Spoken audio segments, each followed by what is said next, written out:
Check 1, 2, 3, 4, 5, 6, 7, 8, 9, 10 level test.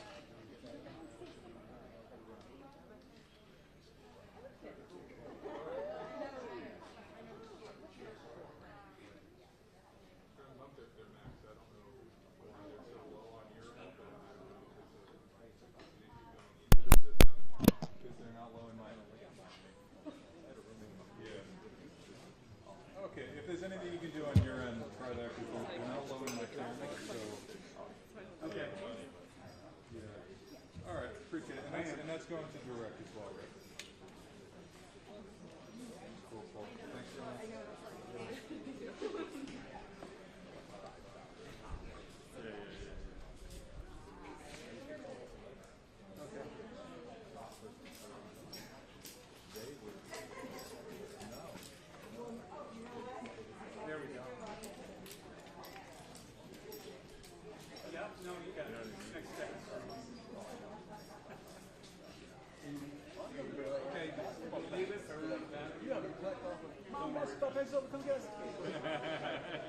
Darren, thank you very much. Yeah, it's going to cost you. At least a beer.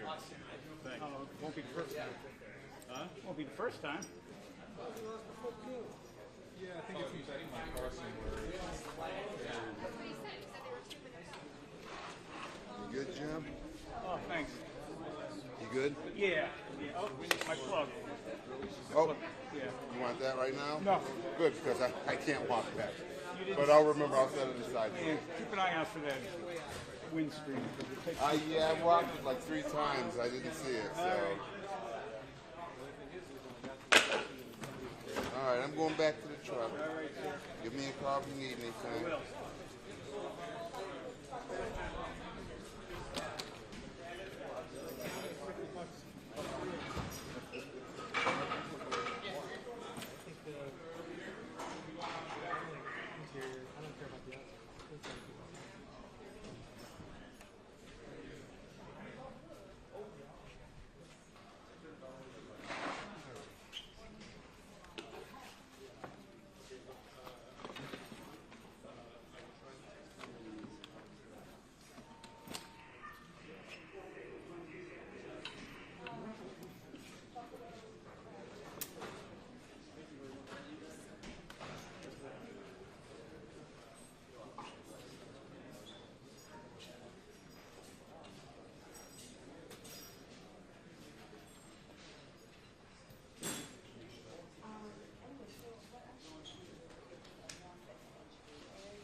I would anticipate probably about 10 to 12 minutes starting.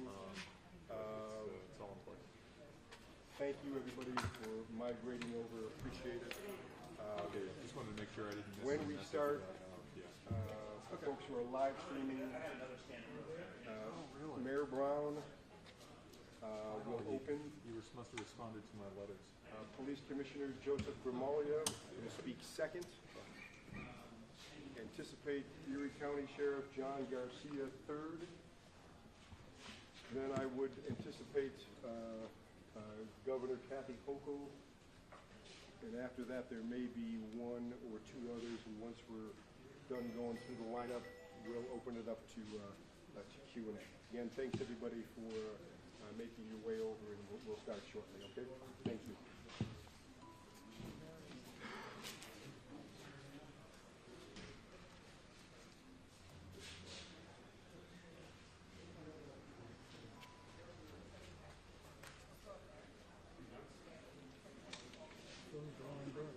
This one open for light. Close that one.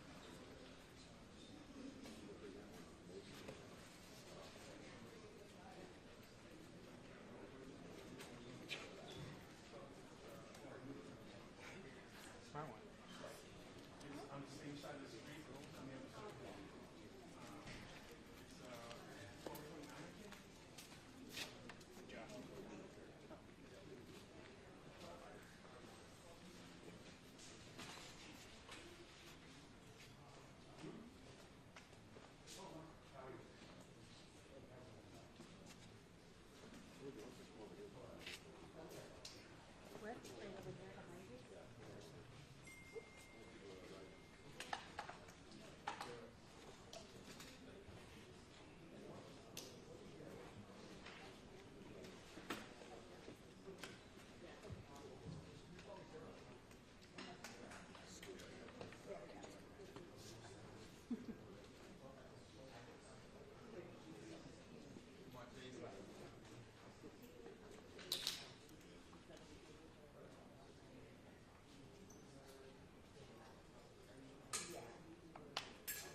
He was getting in the weeds for some of that.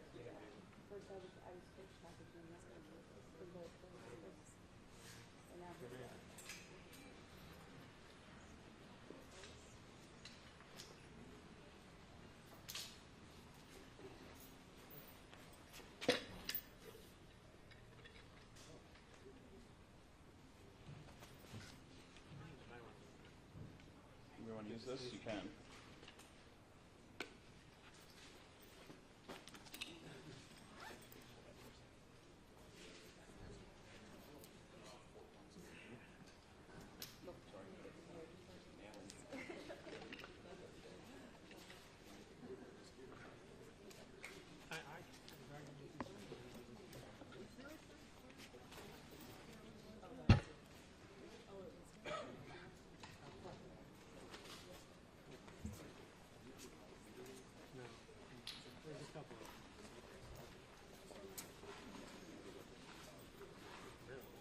Oh yeah, I know there's a big bag too, Josh.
actually, same as the staff. You got one? We're really low on staff too. You guys are great.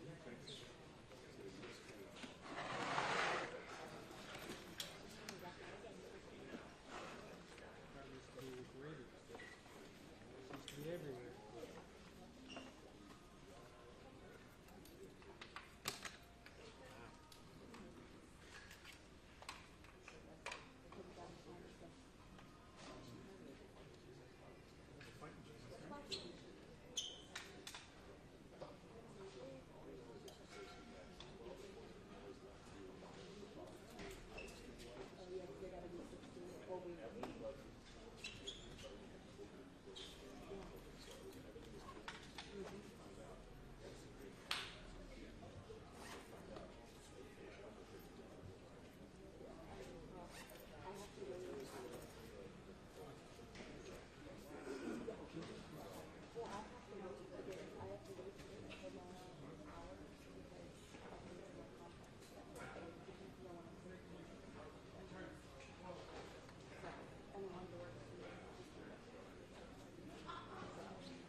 $12:45 start time.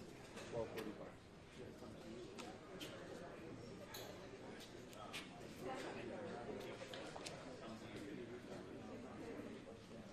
Jim, did I hand you my phone? Yeah, yeah, okay. I took across. I think we're in the same. Yeah, we're both in the Yeah, but I thought I had them both when I came here. No? Here, check inside here. Stay in one spot. Stay in one spot for now. All right.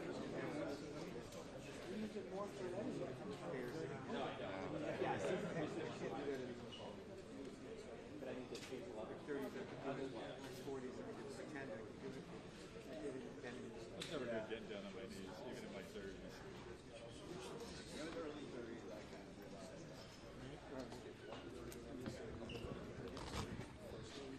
The problem is the sound you make when you get up. The whole room is like. At my age, I'm afraid it's something else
off tripod too. I love that. Hey, wow, you wanna sit on that thing? Honestly, that might actually. Yeah. That's why I love Pelicans. No.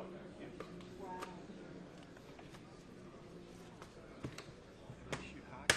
We used to kick very little school. Yeah. And then I realized that I bring my Pelican, and then I don't have to carry two bags. Yeah. Sit on the Pelican. Oh yeah. It's a little tight with your feet. It's nice to feel laterally right there.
Remember this name was former Buffalo teacher, really well known for the teacher writers rates on the book.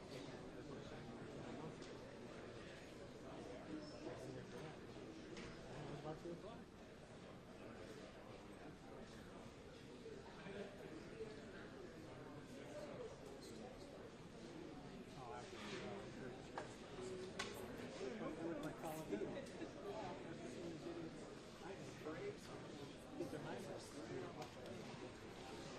Here we go.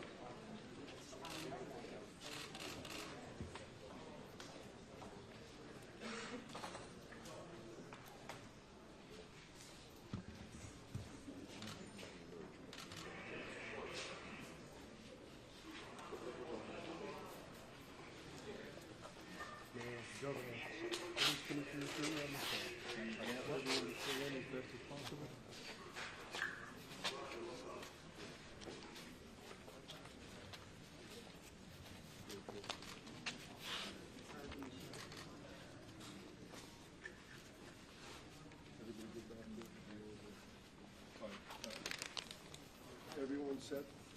Alan, tell me when you're ready. Mayor Brown. I want to thank the members of the media for joining us. We are going to provide an update on the mass shooting that occurred in Buffalo yesterday. I want to thank Governor Kathy Hochul for her support of this community. In Albany flew back to be with this community where she lives. We thank her for that. I want to thank New York State Attorney General Letitia James, who was working in New York City and flew here to be with the people of Buffalo. We will hear from them in a moment.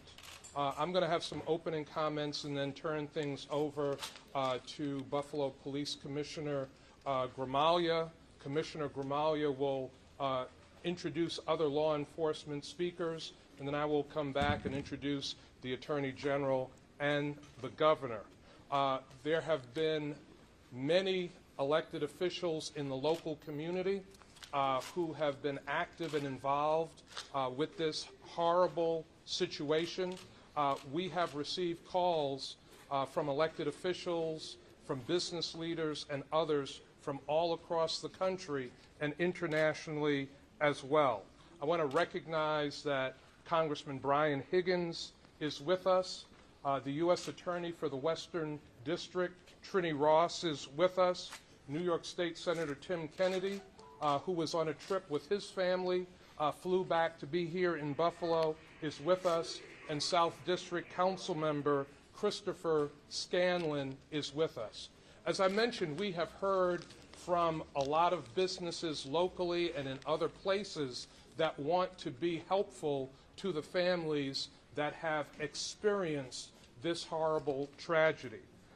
Scott Beeler and West Her Automotive Group have pledged $300,000 for grief counseling and other services for the families of the 10 members of our community that lost their lives in this mass shooting.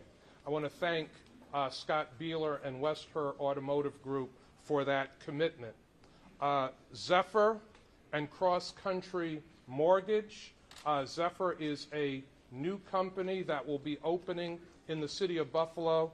They have committed $50,000 for the funeral expenses of the 10 members of our community that have lost their lives. All information about how those donations can be processed and how that support can be provided to the families can be accessed through the mayor's office by calling 716-851-4841. This assistance is only for the affected families, the 13 people who have been shot, and sadly, the families of the 10 people who lost their lives. Now for a more detailed and updated law enforcement briefing, I'm going to ask Joseph Gramaglia, the Buffalo Police Commissioner, to provide that briefing and introduce other members of law enforcement. Thank you, Mayor. Thank you, Governor. Thank you, everybody here. So first, again, we'd like to extend our condolences to the families of those that have been affected, the TOPS community, the Buffalo police community, and the entire city of Buffalo community. We all feel this as a whole. This is going to be a very lengthy investigation. Last night, we completed the process with the medical examiner's office on identifications and, more importantly, family notifications. We had a family reunification center, and we were able to provide all those notifications so that they can begin the grieving process. As we said, this is going to be a very lengthy investigation. There are warrants that have been obtained. There are warrants that will continue to be obtained both on the state and the federal levels. We'll be looking at extensive digital platforms, computers, phones, cameras, and anything else that comes into play in this investigation. The crime scene is still being held, and it will be held for as long as we need it. The FBI is bringing in specialized equipment to help process that scene. This is a very significant, coordinated, collaborative effort with the state police, the FBI, the sheriff's department, everybody else involved in this process. The evidence that we have uncovered so far makes no mistake that this is an absolute racist hate crime. It will be prosecuted as a hate crime. This is someone who has hate in their heart, soul, and mind, and there is no mistake that that's the direction that this is going in. This will be completely geared toward securing a conviction for this individual. Our detectives, agents, deputies, everybody standing before you will work this tirelessly for as long as it needs to go, and it's done by a person, again, who does not live in our community, who brought this kind of hate to our very close-knit Buffalo community. We will not tolerate this. We will stand tall against it. We will rebound against it. We will show how strong we are, and all the members of our police department, the sheriff's department, the FBI, the state police will continue to fight hate on a daily basis. Thank you. We're going to introduce Sheriff John Garcia. We have Special Agent in charge of the Buffalo office, also Steve Belongia. We have the ATF represented as well. So, Sheriff. Thank you, Commissioner Gramalia. As Sheriff of Erie County, I just want to say that on behalf of myself, our office, and the residents of Erie County, our condolences go out to the victims, the families, and the entire community. I'm not going to mention this individual by name. He doesn't deserve that. We should never mention his name. As far as we're concerned, he is inmate control number 157103. I could state this, that he is in our custody. He will remain in our custody until further notice. Because of his actions yesterday, taking the assault rifle and putting it under his chin, he's on suicide watch. So he's on direct observation from our deputies, video surveillance, and he is in a unit which is separated from all other incarcerated individuals. His travels throughout the facility will be by himself, and along with 2 deputies and a sergeant. And he will be treated as everyone else is treated within the Erie County Holding Center, humanely, with respect. And he will receive the correctional health and the mental health that is needed. I believe the narrative should be the actions taken yesterday by the Buffalo police officers, Erie County Sheriff's deputies, FBI agents, that this shooting started at approximately 2:30 p.m. And 5 hours later, this individual is in custody and arraigned and behind bars. The bravery by the Buffalo police officers to engage an individual with a vest, an assault rifle, with handguns, I could just not say enough about their actions. I can't say enough about our retired fellow colleague, Aaron Salter, who confronted this individual to save the lives of others, and may he rest in peace, Aaron Salter. We will move forward. This individual came from outside the community. This is not the city of good neighbors. Moving forward, as the mayor said, a lot of people have reached out to the mayor's office, as they have reached out to the Erie County Sheriff's Office to see what they could do, how they could donate to the families, how they could pay for the funerals. This is what our community is all about. This is Buffalo. This is Erie County. Hate has no place in our county, in our state, in our nation. This was pure evil by one individual. And I know that this community is going to come together stronger than ever, more united than ever, because we are Buffalo and we are one. God bless the victims, their families, and this entire county. Thank you. Steve Belongia from the FBI. On behalf of the FBI, I'd like to offer my condolences once again to the families and the victims who were viciously attacked yesterday. The FBI continues to vigorously work this investigation from a federal perspective with all of our federal, state, and local partners. I'd like to give a shout out to the ATF, who's been an incredible partner from the beginning on this case at the federal level. We are receiving resources both locally and federally and from our headquarters to assist in this investigation, including from our evidence response unit at headquarters, along with our criminal investigative division, our counterterrorism division, and our victim services division. We continue to investigate this case as a hate crime, a federal hate crime, and as a crime perpetrated by a racially motivated violent extremist. If you have not seen it, the FBI has set up a tip line, and if anybody has information that could help with this investigation, we ask that you go to fbi.gov/buffaloshooting.com or fbi.gov/buffaloshooting. If you have any information, any video, anything like that that would assist the investigation. Thank you.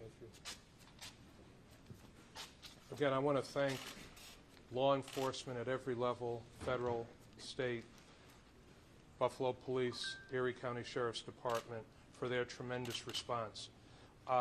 The Buffalo Police responded in less than 2 minutes after this incident began. And I want to say a special word of thanks to the Buffalo police officers, because if not for their swift response and courageous actions, more lives probably would have been lost yesterday. That is important to note. This individual came here with the expressed purpose of taking as many black lives as he possibly could. So the Buffalo Police saved a lot of lives yesterday. I want to thank them for that. Yesterday, as this was unfolding, one of the people that reached out was New York State Attorney General Letitia James. And not only did she reach out, but then very quickly, very shortly thereafter, got on a plane and flew here to be with our community and provide support and services. My pleasure to introduce our Attorney General. Thank you. Thank you, Mr. Mayor. I want to thank law enforcement this morning. I also want to thank the District Attorney and the Assistant United States Attorney General who will be prosecuting these cases. I want to thank D.A. Flynn and, of course, the Assistant United States Attorney General for the Western District, Ms. Trini Ross, for all that they are doing. I know that they will bring the full weight of the United States of America to bear justice and to bring justice on behalf of this community, which is in mourning right now, in pain, and in desperate need of healing. I had the opportunity to attend a number of churches this morning, and I heard about the victims. I heard about the senior citizen who planted trees on her block. I heard about the woman who just went to visit her husband in a nursing home and then stopped by at Tops to get something to eat. I heard about the young gentleman who worked in the office of Senator Kennedy, who survived, who was shot through the neck, and who God's basically spared his life. I heard about countless number of victims this morning. I held in my arms a young lady who worked at Tops, who was so afraid that she was about to die, who witnessed the bloodshed, who shaked and quivered in my arms this morning, who was afraid for her community, but afraid also for herself. This event will not define Buffalo. This event will bring Buffalo residents together. This event was committed by a sick, demented individual who has fueled a daily diet of hate. So let us now tamper down our comments, all of us. Let us make sure that we have standards in journalism. Let us make sure that we investigate social media, and my office will be focused on doing that, as we have been doing for the last few months.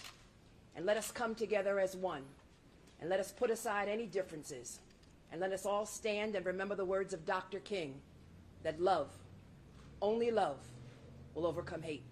Thank you, Mr. Mayor. Again, when this incident was unfolding, we heard very quickly from our governor, Kathy Hochul. Governor was working in Albany and dropped what she was doing to get back to this community as quickly as possible. She has been a source of strength and support. It's my pleasure and privilege to introduce Governor Kathy Hochul. Thank you, Mayor, for demonstrating the leadership that our community needs at this time. You've been phenomenal in your approach and the passion, but also the intellect that you've brought to this process, which begins with the healing process now. I also want to lend my voice to those who are just absolutely in awe of what the Buffalo Police Department did yesterday. right now, President Biden, who's addressing the nation, talking about the fallen police officers who lost their lives over the past of the last year. That knowledge is seared in my mind to know that these individuals put on a uniform every single day, as do law enforcement all over our state police officers, individuals in small towns and large. And they are so heroic at the time it comes, but they deserve our respect at all times. And I want to just give my gratitude to the Commissioner, to your members, as well as everyone who stepped up. I also want to thank our Attorney General. I have such confidence in her ability to bring the full weight of the law to bear in all cases involving hate crimes and other crimes. And I've just referred to her office a further investigation, working with our hate crimes task force to make sure that we ferret this out at all levels and continue working together, investigating this wherever it may happen. We don't know whether there's other people who are now going to be inspired, which is exactly what this cruel, depraved person intended. If you read the manifesto, he intended to make sure that other people would see what happened in real time here, so they would consider other acts as well. That's what has to shut down right now. And to listen to the FBI, hearing that there is now a website, the Buffalo shooting, that just sort of struck me. Now we're known as the place of the Buffalo shooting. We are so much more than that. This state is magnificent, but this is my hometown.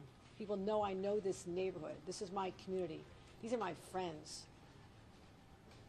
So we will be known perhaps temporarily as the place of the Buffalo shooting, but I want our place in history to be the place of the last mass shooting in this country. And working together, we will achieve that. Bringing to bear all the resources we have, whether it's smarter gun laws in our nation, and I continue to call on Washington to do just some basic things like we've done here in the state of New York. I also call on the Supreme Court, which is actually considering rolling back some of the protections that we put in place here to protect New York citizens from gun violence. We encourage them to just leave the law alone, but we'll find out soon where they're headed. But also the social media platforms, those companies, we're going to be sitting down and having a conversation very soon about, are they doing everything they humanly can? Are they putting in place human intellect as well as algorithms to identify when this hate speech occurs? I also want to make a couple of announcements about the incredible support, the outpouring of support that has come to these families who we mourn. Our hearts break for them, but also people all over want to share their love with us as well. And so I was in contact with Reverend Al Sharpton, the head of the National Action Network. There's an office here in Buffalo. He wanted to make sure I told the community that they want to pick up all the funeral costs for these families. They want to make sure that they don't have these fraudulent GoFundMe sites that are often set up in these circumstances. And so we'll be getting information out about that incredibly generous offer, and we thank Reverend Al for that. Also, we want to make sure that our state resources are being deployed effectively. Our Office of Victim Services, I've identified $2 million that'll go directly to support these families and whatever they need, so they'll be contacted by our members as well.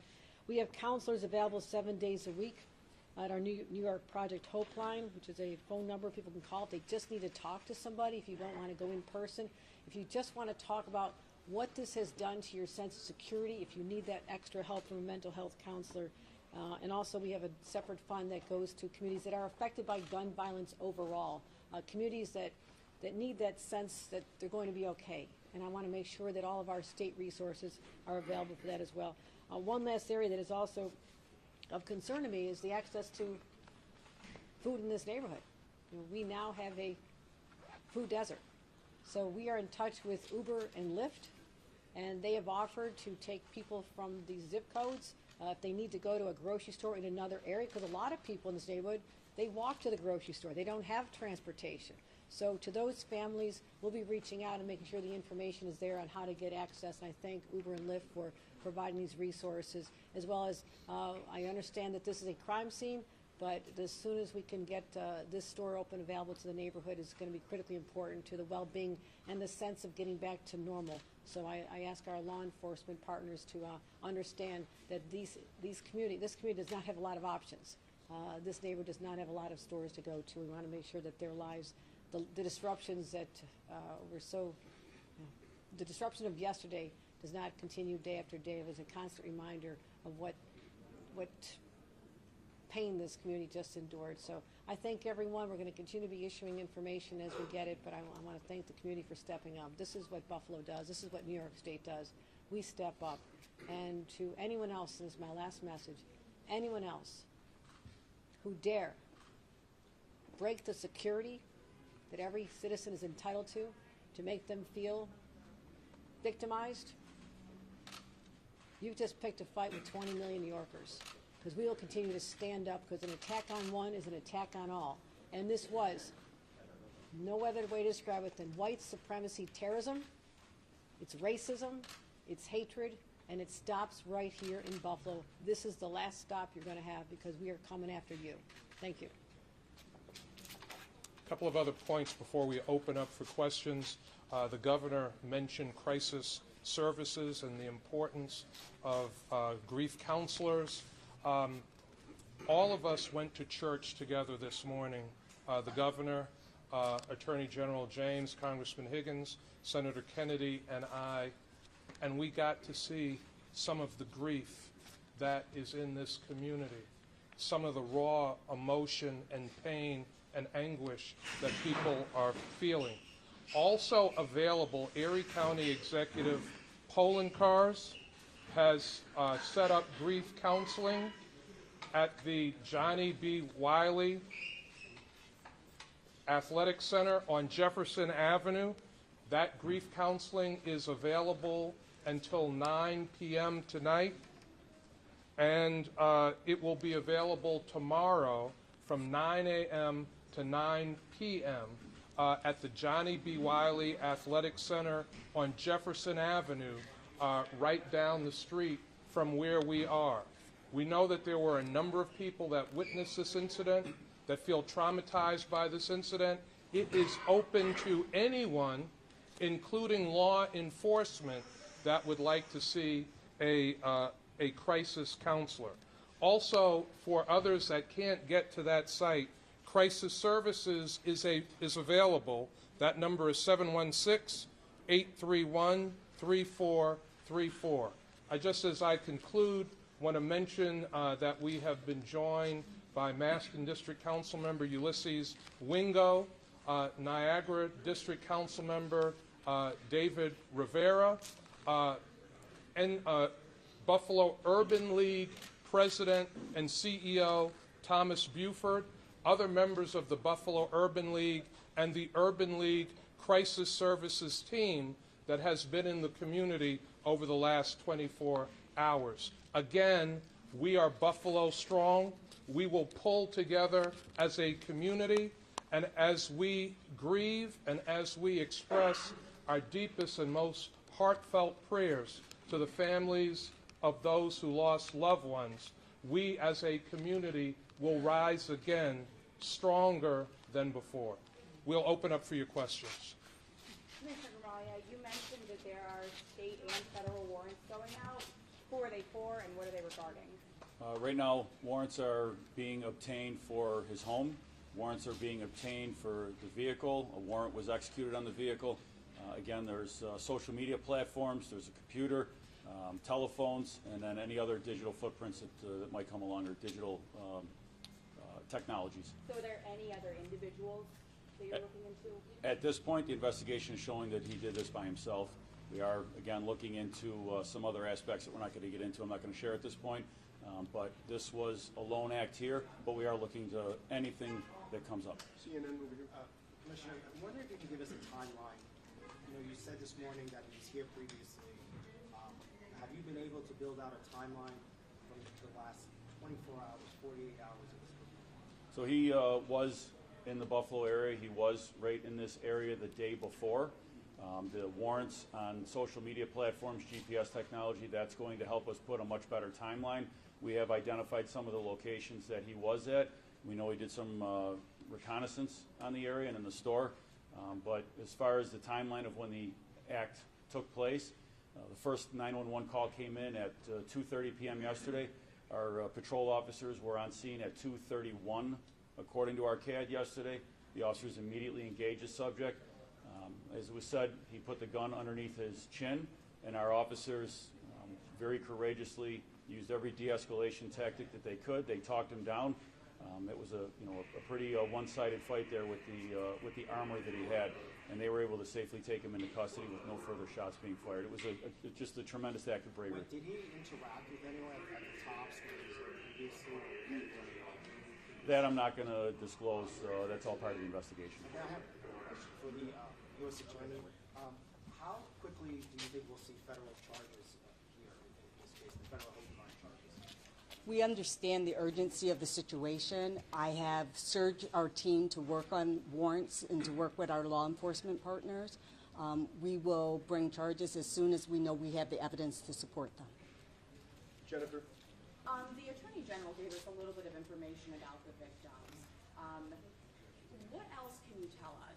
Are you able to tell us the ages of the victims, and when do you expect to release the names? We are looking at potentially releasing that later today. We'll get all that information out.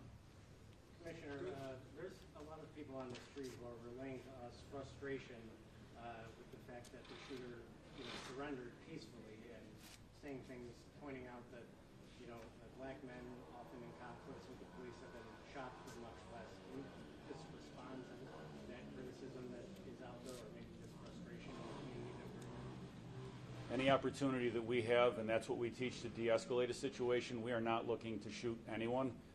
This individual at the time put the gun to his own chin, not pointed towards the officers. The shooting had stopped at that point, and the officers moved in very quickly to de-escalate. Had the need come into play where they were forced to take deadly physical force, then they would have acted on that. Again, keep in mind he was heavily armed. He had metal plating, armor plating vests on, and that could have been a very bad situation. But we responded as we're trained. The security guard fired at the weapon, right? He shot at him because he was wearing protective gear. It had no effect on him. Is that right? Yes, our retired officer, Salter, working security there, engaged a suspect, fired rounds. We have evidence that he struck him at least one time, and that unfortunately had no effect. Associated Press, Carolyn? When was the weapon purchased? And also, given that the state police have investigated Meadows High School, would there have been any state law or another law to prevent him from obtaining a weapon like that? So we're not going to get into specifics of when the weapons were purchased. We have a timeline of that. We have it tracking. The ATF immediately moved on that. As far as last year, it's been put out there that the state police had brought this individual in for a mental health evaluation.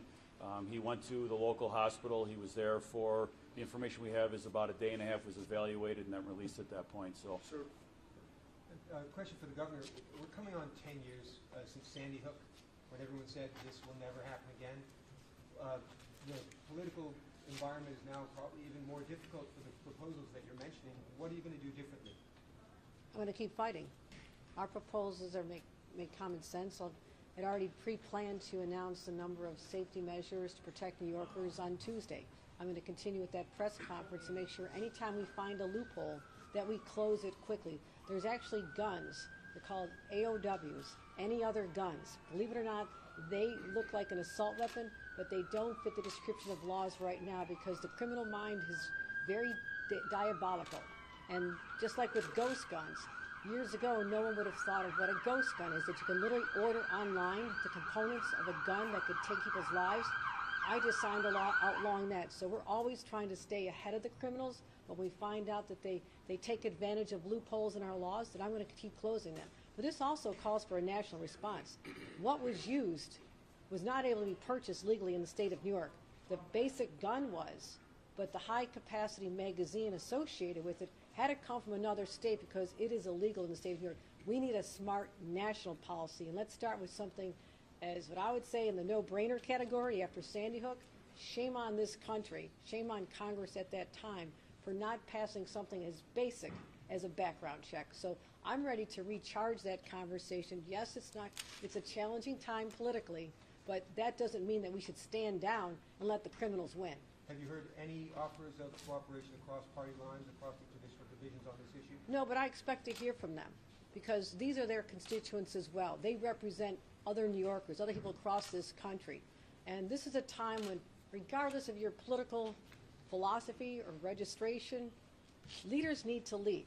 Step up. Step up. This can happen in red as easily as blue states. So we have a national moment here where the world is focused on what happened here in Buffalo. Yes, it is white supremacy terrorism, domestic terrorism. We have to fight that, but also that coupled with the access to guns is the lethal combination that we have to continue to stop. So I call on leaders everywhere. Regardless of what you may have felt about guns in the past, this is a time to say we actually value people's lives, and that's what I'm going to be expecting. Governor, Governor, on the issue of social media, what would that look like? Are you talking about legislation? Are you talking about merely conversation? How would you fight hate speech without impinging on First Amendment rights? I understand First Amendment rights very well. I have no intention of impinging upon them. However, hate speech is not protected. You cannot yell fire in a crowded theater because people's lives could be in danger and people rush out of there. That is settled law of the land. So there are parameters. If you're going to be inciting people to violence, that's not protected. So we know the limitations on what our laws can do. I'm going to make sure we're protected at the state level, but also there is much more to do from the social media companies themselves. I want them to sit in a room, look me in the eye and tell me, have you done everything humanly possible to make sure that you are monitoring this content the second it hits your platform? And if you're not, then I'm going to hold you responsible. So prove to me that there's nothing else that can be done, because they have a lot of resources, so don't tell me you can't afford this. There's a lot of technology. Monitoring aspects are important to us, as well as working with our state police officers as well, and our federal department. Have you reached out to Twitch, to Discord, to those sorts of platforms to start these conversations? No, this literally happened less than 1 day ago. I assure you, when I get back to Albany, their phones will ring. Governor, I need to follow up on this. The fact that this individual, we're now learning, was brought in, was questioned, the state police brought him in, there was a mental health evaluation, yet he was still able to get his hands on these weapons. Again, we're seeing signs and indications that there was perhaps something going on in this person's life, yet no one was able to stop it. How concerning is that? I'm very concerned about this. Obviously, this happened before I was governor, but I'm still going to find out what happened and when it happened, and we don't exactly know how all the weapon components were attained. As I mentioned, the most lethal part of the gun, the high-capacity magazine, was not legally purchased in the state of New York. So obviously a law was broken in order to either purchase that or to transport it across state lines. So we have a lot more information to find out. All right, 3 more questions right there. To follow up on that for the FBI, if this kid was brought in by state police and he was evaluated, he was making these comments online, did he slip through the cracks, or was he on radar? This individual was not on the radar of the FBI, and to my knowledge, he was not on the radar beyond the incident with the state police. It's been But he was referenced. on the radar of the state police, right? Yeah, that's was what I- brought in. that's what I just said. If I could speak to that real quick. I think this is an important. It is. So the individual was brought in for a mental health evaluation. He was evaluated and then he was released. As far as when we say on the radar, there was nothing picked up on the state police intelligence, nothing that was picked up on the FBI intelligence. Nobody called in, nobody called any complaints. You monitor any social media. There's a lot of people in this world that use social media. As the governor said, as the mayor said, social media companies have to be able to monitor keywords that might pick up on something that can then notify us. But anybody that might have been monitoring an individual social media also has a responsibility to notify law enforcement. Anytime any of these law enforcement agencies are notified that there might be something, we investigate it. And we can take it as far as we can take it, but at the very least, we'll put somebody on notice that we're aware of what they're saying. It may not be a violation of law, but we certainly like to make sure that they are put on notice by law enforcement. Are we good on this topic? Jennifer? This is for Governor Hochul. You had mentioned earlier, obviously high-capacity magazines are illegal in New York State. You had alluded to earlier, perhaps this may have come from Pennsylvania. Have you had any conversations with Governor Wolf or the Pennsylvania State Police? No, I mentioned Pennsylvania only because it is literally 10 minutes from the accused, the perpetrator's home, so I just mentioned Pennsylvania. I don't know that, I don't have evidence that it came from Pennsylvania, but I will say that is the reason why I established months ago a 9-state gun interdiction task force, because there is an iron pipeline of guns coming up from Tennessee, from Georgia. We trace them. I know exactly where they're coming from. They come in from Pennsylvania. Think about how easy this is. Someone wants to traffic in guns and lead them to the streets of the Bronx or Brooklyn or Buffalo or Rochester. All they have to do is go to a gun show in Pennsylvania or another state, load up their trunk with these weapons, whether it's the magazines or the weapons themselves, drive them up, try to evade interdiction, and to start selling them on our streets. That's why I have a gun task force where we're starting to share, for first time ever, between 9 states, all the information we're collecting about other activities. So we've already identified cases where guns are being trafficked here. We're talking to those states as well. So we'll find out, we'll know the origins of this particular, the component parts that led to the slaughter on the streets just a few blocks from here. But we have a larger problem than just that. These guns are coming and these parts are coming from all over the country into New York State. Is there a few questions left? Any for law enforcement? Yes, for law enforcement. You mentioned that there may have been some interaction between the suspect and the community in the days leading up to the shooting. Can you share any more details about what that sort of interaction may look like? So what I said is if there was interaction, I'm not going to confirm that there was or there wasn't. Then we will continue to investigate that. Our homicide detectives will engage in interviews. If someone out there believes that they spoke to this individual beforehand, please contact our department and come in and speak with our homicide detectives. Anything can help. Yes. Commissioner, you mentioned that he was here yesterday for reconnaissance. Was that the first time that you know that he was here in Buffalo, or had he been here in the past? So it was the day before, on Friday. Yesterday was the day that the incident occurred. We have no knowledge, we have no information at all that he was here in Buffalo any time before this. It appears right now as we stand that Friday was the first day that he would have been here. And I recognize the accused is 18 years old, but are his parents cooperating with police? Have you spoken to them? State police and FBI are at his house. They've spoken with the parents. From what I've been told, they're absolutely distraught and devastated, cooperating, but as I said, the state police and FBI are handling that part of the investigation down in that part of the state. Commissioner, over here, a follow-up on the mental health. And sorry if I'm being dense, but just to be clear, so the mental health evaluation was related to the threat at the high school.